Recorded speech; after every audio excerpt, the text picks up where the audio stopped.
you ever had one of those dreams or one of those times in your lives where you kind of delve into your imagination? Maybe you depict yourself in an Elizabethan time, or in a location, in a historical area, and having an historical event happen all around you. Maybe you're out on the Serengeti listening to those rhinos and elephants and long-necked animals stamp on, stamp on, stamp on, making that clamoring sound through the desert, through the underbrush. Maybe you're in a party, invited to a palace to go and see the kings and queens, the royalty of the time. Maybe dine at one of those magical banquets that has just tasty treats among tasty treats everywhere. And then you wake up. It's the morning. None of this happened. You just were in your imagination. It happens. Welcome back to That Dad Guy and Stamp versus Stamp. This is episode 6, my collaboration with Snail Mail with Smokey. Make sure you are subscribed to both of our channels, like, leave positive comments, share with other people, and make sure you're watching both our channels. So, in this episode 6, we've made it even more complicated for ourselves to come up with stamps and stories and all the rest. What we're going to do, here are the rules. We are going to spin a random generator. It's going to provide us with a letter. That letter has to be the first letter that starts the country where we have to select our stamp. That's easy enough. But the other person is going to tell us what year the stamp has to come from and what the topic's going to be. So that's going to be a little bit hard if we get the wrong letters or a very specific letter. We don't know what they're going to be yet, so let's go spin the wheel and find out what my first letter is, and then Smokey will tell me what year it has to come from and what the topic is. Sound good? Let's go for it. Let's spin it to find out what my first letter is going to be for this challenge. So, I've got to pick a country that starts with this letter. U. Oh, come on. U? All right, U. All right, Rob, your first theme is historical events, and the date is 1972.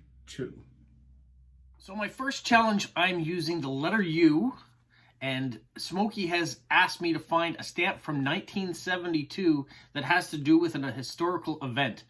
I must say that I thought this would be a hard one. In the end, it wasn't too bad. What the hardest thing was to decide on what I wanted to talk about. I was going to go with the 1972 Olympics in Germany. There was a stamp that I saw on that, but I thought maybe that's a bit too controversial with what's going on today in the world. So I'm going to steer clear of that. If you know, you know. So what I picked instead, because 2 countries had a stamp for this. Now, I'm only going to focus on one of them, and it comes from Uganda. It's this stamp. It's Scott number 337, and it's Peaceful Uses of Outer Space. So both Uganda and Uruguay put out stamps in 1972. It was the second convention for the peaceful use of exploring outer space. So an interesting stamp. Let's hope the second spin is kinder than the first one was. U is not a great option for a first one, but who knows? E. E. Oh, this one could be hard too. All right. Your second challenge is to find a stamp within a stamp. That's right. Stamp on stamps. And the date for this challenge, 1999. The second task is the letter E. Okay, E didn't seem like it was going to be that hard of a letter for a country to pick from. You've got England, but I can't use England because in the Scott catalog, it goes by Great Britain, so it's G. So then I had to start thinking of countries like Ethiopia and Egypt and other countries that started with the letter E, Ecuador. But then I had to go with what Smokey asked, a stamp from 1999 that features stamps on stamps. So I am thinking a little bit outside the box on this one because it wasn't easy to find a postage stamp on a stamp from 1999 that came from a country that started with the letter E. So I'm going with the country of Ethiopia, and it's Scott Catalog 1517 or 1517. And it's this stamp here which depicts the 125th anniversary of the Universal Postal Union. So being a mailman myself, I thought this is a great stamp, and the Postal Union is certainly something to do with stamps, and it's on a stamp. So I am taking the liberty and not have a picture of a stamp on a stamp, but have the Postal Union depicted on this stamp. That's a lot of the word stamp. You could probably have a contest to see how many times I say the word stamp within this video. Got a guess right now? We'll see what it's like at the end. Third choice. Do we have to really make this as hard as we do on each other? F. All right, right off the bat, I'm thinking France, but could be something else. Could be Finland. We'll see. Well, I have such a fondness for the royal family, and especially Queen Elizabeth II, so it wouldn't be a challenge for me if I didn't challenge you to find a stamp having to do with royalty. And I'd like you to find that stamp issued in the year 1920. If you thought this third challenge was going to be a little bit easier, the letter F. Lots of countries start with the letter F, right? 1920, though, royalty. I thought at first I saw royalty before I'd even spun the wheel, and yeah, I thought that's going to be easy. There are lots of stamps that have pictures of the king and queens and princes that have existed around the world. And then I get the letter F, and the first thing I think of is France. And then I get the date 1920. There is no royalty in France in 1920 for sure. And then I start thinking of some of the other countries. And then I find the Falkland Islands. Okay, the Falkland Islands are a British colony, so there's likely to be royalty on their stamps. Well, there is, but also 1920, we've just finished World War I, and not a lot of countries are producing stamps all the time at that point in time. They reuse stamps. So I've had to take liberty, again, just stretch it a little bit. The Falkland Islands had these stamps of King George V, and they're numbers 36 and number 48. Well, they came out between 1912 and 1929. They reused the same stamp for all those periods of time. So technically, this stamp was from 1920. It just happened to be reproduced every year for a while, as long as I need. So hopefully you'll accept this, Smokey, that this is King George V. He's royalty.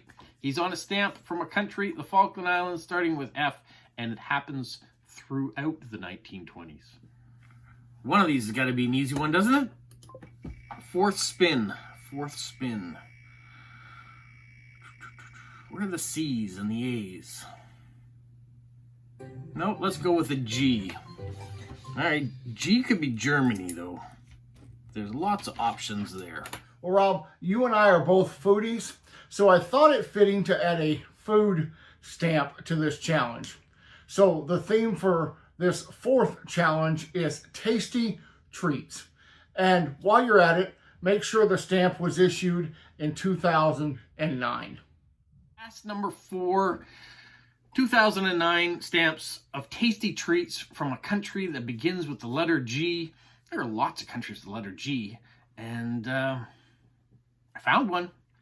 It is not the state of Georgia, but the country of Georgia.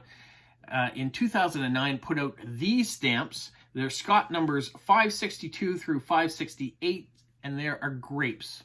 And grapes, you know, are a tasty treat. These are nice looking stamps too. Really love finding these. Hadn't seen them before. One of the great challenges that we're putting before each other, finding these different stamps, is we get to look through our catalogs online and see a lot of stamps that we probably don't have in our collection. And maybe now we want to have in our collection, and maybe you're thinking the same thing watching both of our videos. That's a stamp I'd like to have. So maybe we've just introduced you to some new stamps in Georgia. The fifth and final spin, my letter to start the country for my choice to go with the date. And the topic will be I hope you guys are having fun. For the fifth and final stamp, I thought I'd have a little bit of fun. As you know, I am a thematic collector, and one of my collections is long-necked animals. So that's your theme for this final stamp. Find a stamp with a long-necked animal. That's purely up to your interpretation, what is and what isn't a long-necked animal, but it must be a stamp that was issued in the year 1944. The final challenge is by far the hardest. Not so much that the letter I have to pick is I, so a country that starts with the letter I, which there are. There's Ireland and Iceland, lots of countries that are out there that begin with I. But, and, well, the topic, long-necked animals. Perfect from Smokey. He loves long-necked animals. The problem was the year he gave me, 1944. The world is in the middle of the Second World War. We're not producing a lot of stamps. We're not thinking fun topics to put on our stamps. A lot of stamps are overwritten that they've had previously released and kind of have a war tax on them or being reused for other countries. Our resources around the world were focused on the war effort. They were not in producing long-necked animal stamps, Smokey. But I did scour the books and the internet, and I landed on the Ivory Coast. So a country beginning with I in Africa. Scott number 118 is this coastal scene. And if you look in it, there is a cow in this stamp. And a cow, in this particular cow anyways, seems to have a long neck. So if it's not a cow, it's a horse. It's really hard to see. You're going to have to put your your magnifying glass up against it. It looks like it has horns on it, so I'm guessing it's a cow or a bull of some sort like that. But maybe it's a horse with big ears. Maybe they're not antlers. Maybe they're ears. But that's my long-necked animal, and I was hard-pressed to find one. So you really did a good job at trying to stump me on that one. Those are our 5 letters of the countries, our 5 dates, and our 5 topics. Hopefully you enjoyed that. Now enjoy this. Have you ever had one of those dreams or one of those times in your lives where you kind of delve into your imagination? Maybe you depict yourself in an Elizabethan time or in a location, in a historical area, and having an historical event happen all around you. Maybe you're out on the Serengeti listening to those rhinos and elephants and long-necked animals stamp on, stamp on, stamp on, making that clamoring sound through the desert, through the underbrush. Maybe you're in a party, invited to a palace to go and see the kings and queens, the royalty of the time. Maybe dine at one of those magical banquets that has just tasty treats among tasty treats everywhere. And then you wake up. It's the morning. None of this happened. You just were in your imagination. It happens. I'm glad we made things super complicated for each other. In the end, wasn't all that bad. Yes, it meant looking through every stamp in the world as ever put out during certain years sometimes. But I found a lot of stamps that I don't think are in my father's collection. And I probably would have to go back and check on some of them. But there are some countries that I looked at that I know are not in the collection. And maybe they should be. They've put out some beautiful stamps. Specifically, when I was in the letter G, I was looking at Gambia for stamps. And they put out a lot of, they're in the catalog, so they're not bad stamps, but you know, they put out Elvis Presley stamps and the President of the United States and the Pope and musical artists, all sorts of beautiful. If you're into those type of themes and collections, Gambia is the way to go. Go look at their stamps. They've got some beautiful ones. Anyways, that being said, thank you, Smokey, for doing this once again with me. Stamp versus stamp is always a fun thing to do. You're going to make sure you want to go over to his video next, and well, after you leave me a comment, you know, put a thumbs up, do all those fun things, and make sure you're subscribed. Go over to Snail Mail with Smokey, watch his video, and do the same thing, leave comments and stuff. And yeah, tell your friends about this video. Now, the last thing we want to ask you as a group is that what sort of thing would you like to see Stamp versus Stamp do in the future? We're always coming up with these wacky topics and ways of doing it, but we also want your suggestions. We want to make sure that you guys are just as involved in our channels as we are. So feel free to leave suggestions on what you'd like to see Stamp versus Stamp look for or talk about in the future. We are open to suggestions. And then we're going to take all those comments and suggestions together between his videos and my videos and pick the one that we want to do. So and maybe we'll do several of them over the next few months. Who knows? But feel free to participate and give us your suggestions. It makes it a little easier on us not always have to try to come up with new wacky ways of finding stamps to show you. So thank you so much for watching. Go watch his next. Have a magical week. What, Polo? You say like, subscribe, share, and tell all your friends? Who's a good boy? Who's a good boy? Bye.